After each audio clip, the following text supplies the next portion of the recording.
Welcome to another show of Business Africa. On our show today we have Deyan, Executive Director of Africa Practice Affiliate. Deyan, welcome to our show. Thank you. Deyan, from Serbia to our beautiful island Mauritius, what makes you come here? I know where the quality is. It's a lovely place. I came here about 15 years ago. Undoubtedly one of the best choices in my life. Huh? Yes, indeed, yeah. Small paradise. Good business, good quality of life. I've been steadily dropping down the globe, you know, from the northern parts of Europe through Africa, and then eventually ended up here. On our show today we'll be talking about what you do for Africa Practice. Tell us more about what does Africa Practice do? Africa Practice is, I would say, the largest and probably most accomplished strategic communication development consultancy in Africa. Africa Practice has been there, I would say, close to 11 years. It has major operational hubs in about 6-7 countries in Africa and has operations in 18 African countries. We have a very young and also very experienced team, a combination of both generations, who are on the ground in Africa, who are Africans, who are a new breed of intellectuals, who understand African situation well. They engage different stakeholders on behalf of our clients, but more importantly, also ensuring that such investment is as low risk as possible, as sustainable as possible, so that our clients, the investors, governments as well, can count on a long-term future. Because very often when we talk about Africa in the olden days, 15, 20 years ago, we think of Africa as a place where we have to give aid, donor countries come and provide aid and so on and so forth. Now you're developing a completely new concept of investment, and you mentioned about sustainability. How does that actually work, and what would be the benefit of this consortium that you're building? I think the question is not anymore whether it's aid or trade. The question is how to meet the needs of a growing middle-class population, how to provide employment for a huge amount, a huge percentage of populations in Africa are very young, below 25, but also how to accommodate the needs of African population who are well educated, who are looking for meaningful jobs. Africa Practice is really not doing anything new. Our key concept and our trademark really is a concept of shared advantage. You see, what we do, we identify the interest of the key stakeholders. Key stakeholders being state players, in other words, the government with their national objectives. You're talking about population itself, what are their interests, and what are the interests of the industry we are representing. Once we find an area where this shared advantage matches, where there are mutual benefits for all the players, obviously then that the development is going to happen without hitches, and it's obvious it's going to be long term. Of course, there are corporations who want to just go in, move out, quick win, but that's really not working anywhere in the world, and it's not really going to work in Africa either.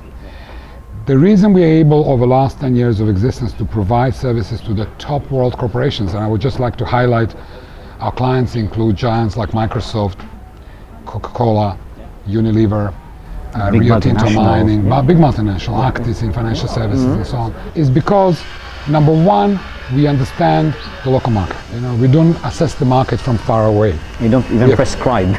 We have people on the ground who understand both what is said and what is not said. Understand the local interests, understand the dynamics, the political risks, the economic risks, and that intelligence that we can provide our clients is crucial in them making strategic decisions and making the right strategic decisions. Ultimately, if you make a strategic decision in a corporation to invest, not only for your own profit benefits, but for the benefits of the country in which you're investing, you're secure the future. Maybe your profits, you think your profits are going to be lower because you're concentrating in developing the country, but on the contrary, nobody in the world, in any country in the world, is a fool. Everybody knows what works, what doesn't work. And in that sense, what we do, we not only provide the intelligence, but we help our clients define the right strategy. From communication engagement strategy with media, with government, with NGOs, with the local society, but also a strategy of public diplomacy, and then help our clients engage with media. I wouldn't say hold their hand, because all our clients are big boys, but I would say definitely assist them in executing their plans and their strategy in a most meaningful way. And our results are there to prove that our approach is right. Because very often there's always that reluctance of accepting investors from Africa. The people, the politicians, some are a bit reluctant to see foreign investors coming in the country as if they were taking over the country. But you're doing something which is different to that. Look, being an adopted Mauritian, I'm very proud of my adopted country.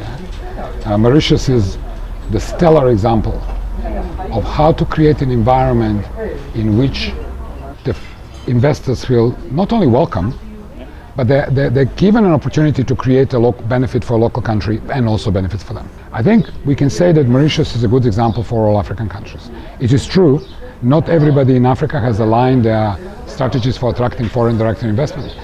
But we see the role of Mauritius very much in that respect. The know-how that we carry here, the organizations that are well-versed, such as BOI in Mauritius, that are operating at the efficiency and expertise level of a private enterprise, and yet they are government agency, I think there is a lot for us to share. And there is a lot for us to share in terms of knowing how to attract and how to keep the investors. Of course, there are in some instances immediate benefits to ostracizing foreign investors to win a few political points, but this never works long term. It's not sustainable. It's not. And I mean, just look at example of Mauritius, a country of 1 million people that is currently the 20th strongest country brand in the world. I mean, we don't have budgets to compare to anything abroad there. I mean, the corporations have many times larger budgets than this country in promotion. But it's not just about promotion. It's about the meaningful engagement. That's why as Africa Practice, we favor a multi-channel delivery, whether it's conferences, whether it's creating platforms, whether it's creating, even for governments. I'll give an example. A few years ago, newly appointed president of government of Gabon engaged Africa Practice to define the communication strategy. And it's Africa Practice who proposed the concept of Green Gabon. And Green Gabon is now playing major role in the international conferences and in the international forum. Yes, strong brand. We also engage with countries like Ghana, where we helped the Ghana Investment Authority attract investment. So it is not just corporations. The countries themselves need change. And not just countries, development bodies, let's say SADC. We have helped a new Secretariat of SADC define their own communication strategy, NEPAD as well. The line between corporate and government is blurring. The governments have to operate at the efficiency now and the knowledge. And we have an example recently in Kenya where the new president has very smartly appointed a number of technocrats in a ministerial position. They all come from world corporations, and they're bringing that concept of delivery into now governmental field. So you could say we are definitely not an NGO, we are a for-profit company. Absolutely. But we believe that these two things, also the line is blurring. Yeah.